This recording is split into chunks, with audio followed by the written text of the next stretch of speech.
जी, इस पे जो इस वर्ष का जो यात्रा है, वो आधिकारिक रूप से तो 7 से 23 सितंबर तक है। पर जो हमारे प्रबंध हैं, वो 1 हफ्ता पहले से अभी हमने आज से लगभग सभी प्रबंध जो हैं, आधिकारिक स्तर पर जो प्रबंध थे, आज हमने कर दिए हैं। और जो रोड्स की स्थिति है और जो हडसर से डल तक के जो रास्ता है, वो स्थिति अब उसकी काफ़ी बेहतर है और लोग उस पे चलना भी शुरू हो गए हैं। तो कुछ ऐसा मौसम के कारण शंका मेरे ख्याल लोगों के मन में रही होगी, जो जिस कारण से थोड़ा-सा इस बार आवागमन थोड़ा कम है पूर्व की कंपैरिज़न में। पर मैं सभी को आश्वस्त करना चाहूँगा कि यहाँ जो सारे प्रबंध हैं वो पूर्ण हैं और क्योंकि जो पिछले दिनों जो भारी बारिश अन्य क्षेत्रों में हुई है हिमाचल में, वो उससे हम लकीली हम बचे रहे हैं। तो उस कारण से यहाँ के रोड्स की स्थिति और जो रास्तों की स्थिति और जो अन्य प्रबंध हैं, वो सभी इस समय मैं कहूँगा सुचारू हैं। तो मैं सभी को ये आमंत्रित करना चाहूँगा कि वो बिना किसी डर के, बिना किसी शंका के जो है ना यात्रा में शामिल हों और भोलेनाथ की जो है ना आशीर्वाद प्राप्त करें। वो 3 सितंबर से शुरू हो रही है और 23 सितंबर तक रहेगी। जो इसकी बुकिंग है वो ऑनलाइन माध्यम से हो रही है इस टाइम मेजर जो है। तो ऑनलाइन जो बुकिंग है वो चल रही है। इस बार लगभग कोई 550 व्यक्तियों ने हेली टैक्सी की बुकिंग अभी तक कर चुके हैं। कोई ये लगभग 4-5 दिन पहले ये शुरू हुई है ऑनलाइन बुकिंग। तो उसमें भी अच्छा रिस्पॉन्स मिल रहा है।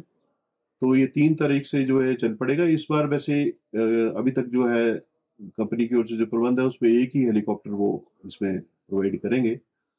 तो उसी प्रबंध के साथ हम जो है इस सर्विस को जो है प्रोवाइड करेंगे। 3 सितंबर से ये सर्विस शुरू हो जाएगी। का इस बार विशेष रूप से जोर दिया जा रहा है। अवश्य किस कारण से कई कारणों से है। मेन मुख्य कारण उसमें से ये है कि आपदा कोई भी संभावित आपदा हो क्योंकि ये हाई ऑल्टीट्यूड पे स्थित है सारा जो टेरेन थोड़ा डिफिकल्ट है। तो किसी भी इस तरह की कोई न प्राकृतिक कोई आपदा हो या कोई अन्य आपदा के केस में व्यक्तियों का जो है ना उनका लेखा-जोखा मतलब उन कौन कितने व्यक्ति यात्रा कर रहे हैं उस समय, ये सारा लेखा-जोखा होना आवश्यक है।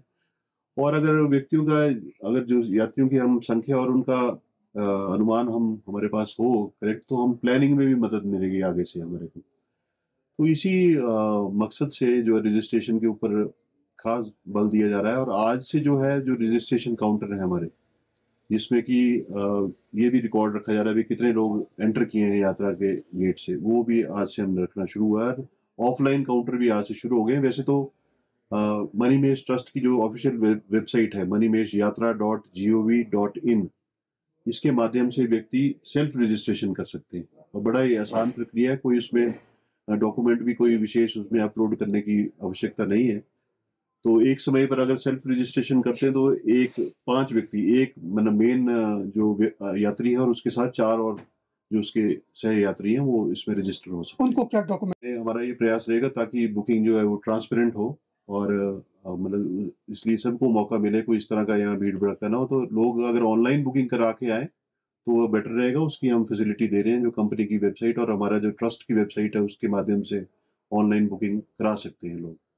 इस क्षेत्र से बाहर से नीचे से क्योंकि वो अभ्यस्त नहीं होते हैं इस टेरेन के, तो हम उनको एडवाइस ज़रूर करते हैं कि अपना जो है मेडिकल चेकअप वो करा के आएँ और सर्टिफिकेट लेके पार्किंग की व्यवस्था और ट्रैफिक प्लान पुलिस द्वारा तैयार किया गया है। उसके अलावा जो पब्लिक ट्रांसपोर्ट है हमारी, तो एचआरटीसी विशेष रूप से यहाँ जो है शटल सर्विस रन करेगा और फिक्स्ड अंतराल पे वो सर्विस प्रोवाइड होगी और देर रात तक भी वो प्रोवाइड होगी ताकि सभी यात्री जो हर तबके का यात्री यहाँ आता है तो पब्लिक ट्रांसपोर्ट वाले जो अवेल करना चाहें वो यात्रियों के लिए भी ये एचआरटीसी की तरफ से विशेष रूप से इस तरह की सुविधा उपलब्ध रहेगी। टैक्सी के रेट फिक्स किए गए हैं अलग-अलग स्थानों पे ताकि कोई ओवर चार्जिंग ना हो, ओवरलोडिंग ना हो। ये टैक्सी वालों के साथ भी बैठक हमने की है और ये सारी चीज़ें जो है उनको क्लियर की हैं।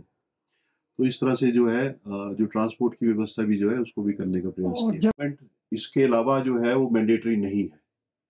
मतलब इसके लिए सिर्फ उनको अपना नाम, पता, कोई एक आईडी कार्ड जैसे आधार संख्या वगैरह देनी होगी। आधार अगर कार्ड वगैरह अपलोड कर सके तो ठीक है, पर वो मैंडेटरी नहीं है।